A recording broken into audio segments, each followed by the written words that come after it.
Elisa kaget dengan pelukan erat Kelvin yang dramatis, seolah ia baru saja melihat seseorang berhasil dihidupkan kembali. Aku senang kamu baik-baik saja. Aku tidak baik-baik saja. Keningku berdarah. Aku akan meminta ganti rugi ke perusahaanmu karena tidak menggunakan rak display yang safety, keluh Elisa. Iya, aku akan memberimu ganti rugi, apapun yang kamu minta. Aku sudah cukup bersyukur kamu baik-baik saja. Hampir saja aku tidak bisa membayangkan tak akan bisa melihatmu lagi. Elisa mengerutkan keningnya. Apakah kamu mengira kalau yang meninggal di ruangan tadi adalah aku? Kelvin hanya diam. Dengan wajah yang tegang, ia menyembunyikan rasa malu dengan segera memasang ekspresi wajah acuhnya kembali. Ayo pulang, karena kamu tidak pulang semalam. Efren terus membuat ulah, kata Kelvin mengalihkan perhatian sambil menarik tangan Elisa untuk membawanya pergi. Wanita itu berjarak 1 langkah tepat di belakang Kelvin. Ia menatap punggung tegap pria itu dengan perasaan rumit. Ia pasti salah mengira akulah yang berada di ruang operasi tadi, bukan? Tidak mungkin orang lain, karena hanya aku, orang yang ia kenal, sedang berada di rumah sakit ini, batin Elisa. Tapi kenapa ia tampak kehilangan kendali karena menduga aku telah mati? Bukankah ia seharusnya senang karena aku tak akan memperebutkan hak asuh Efren? Elisa merasa terganggu dengan kejadian yang ia lihat tadi, hingga tanpa sadar ia berjalan membentur punggung keras Kelvin yang saat ini tengah berhenti saat Zack berada tepat di sebelahnya.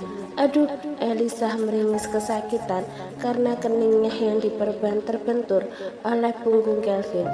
Pria itu segera berbalik dan tatapannya menjadi cemas ketika melihat tangan Elisa telah menahan keningnya. Apakah lukanya terbuka lagi? Tidak apa-apa, hanya sedikit terasa sakit. Zah melihat pasangan hangat di depannya dengan wajah yang datar sambil menarik nafas dalam. Setelah memastikan bahwa Elisa tidak terluka lagi, Kelvin menatap ke arah Zah. Siapa yang bertanggung jawab atas gudang penyimpanan produk? Pecat dia, titah Kelvin.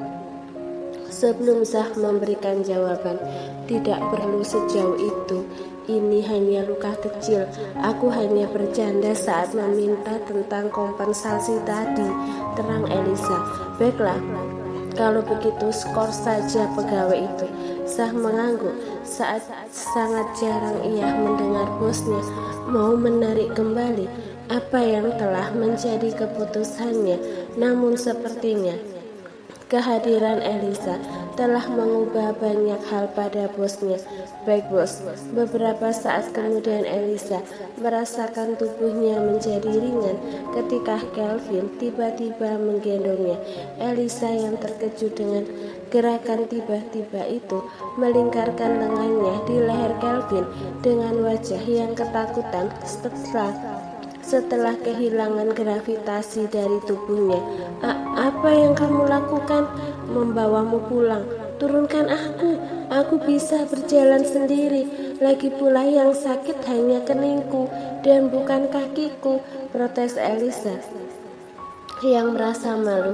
Aku membiarkanmu berjalan sendiri tadi dan kamu justru menabrak punggungku. Jika aku membiarkanmu berjalan sendiri lagi, bagaimana jika kamu justru menabrak dinding yang keras?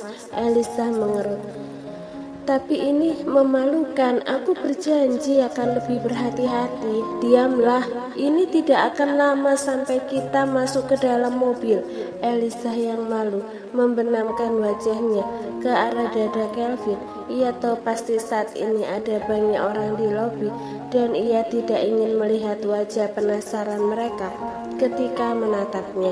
Namun ia masih bisa mendengar bisik-bisik beberapa orang yang telah mereka lewati. Lihatlah, pria tampan ini sangat menyayangi istrinya sampai tidak membiarkan ia berjalan sendiri. sangat berbeda jauh dengan dirimu yang bahkan enggan untuk memapahku, kata wanita parubaya yang mengeluh pada suaminya. Hai, lihatlah bentuk tubuhmu sendiri. Lebih dulu, setidaknya wanita tadi memiliki tubuh yang ramping dan kecil, tapi kamu hampir sama besarnya dengan drum, jawab pria tadi. Mereka menuju ke mobil dan Zach kali ini bertugas sebagai sopir.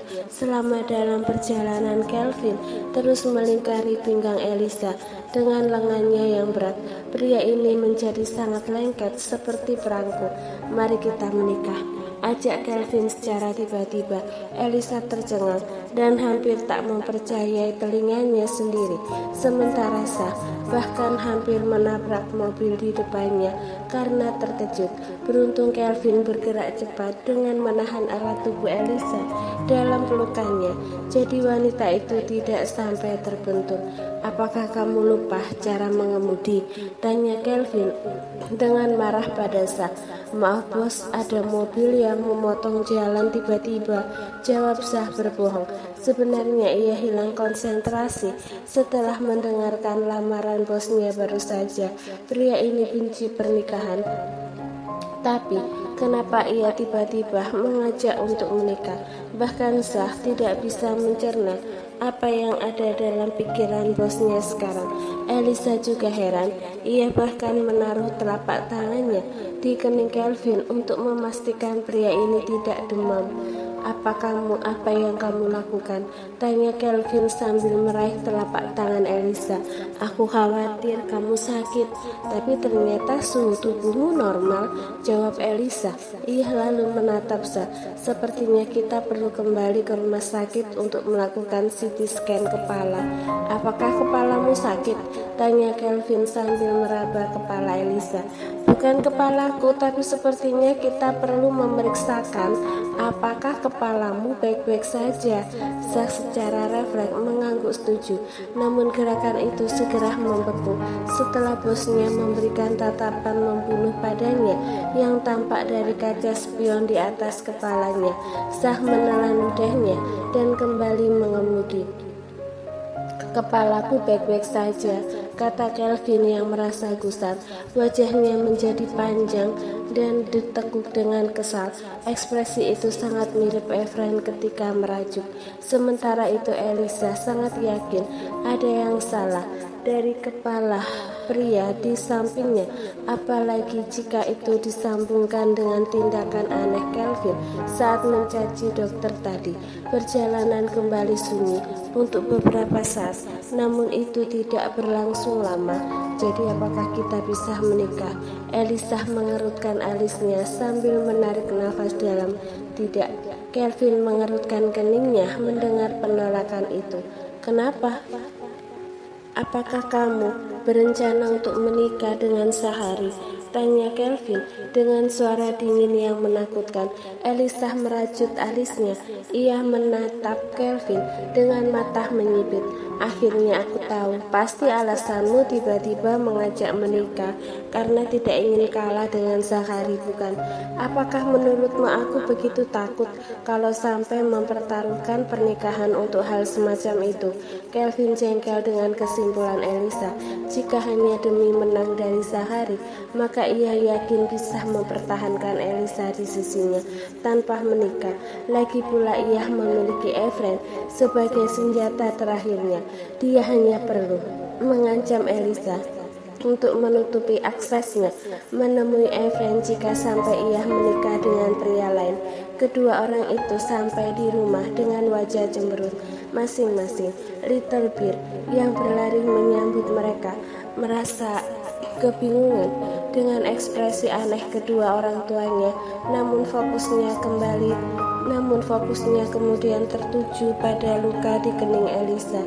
Mami, ada apa dengan keningmu? Apakah Mami bertengkar dengan Daddy? Tanya bocah kecil dengan suara kekanakan itu. Melihat wajah cemberut kedua orang tuanya, Efren menduga mereka telah bertengkar. Tidak, Mami terluka karena kejatuhan produk saat di gudang. Lili menyahut dengan wajah khawatir. Astaga, lalu apa kata dokter? Apakah luka itu baik-baik saja? Bekas lukanya bisa dihilangkan bukan? Ini hanya luka dangkal, Nek.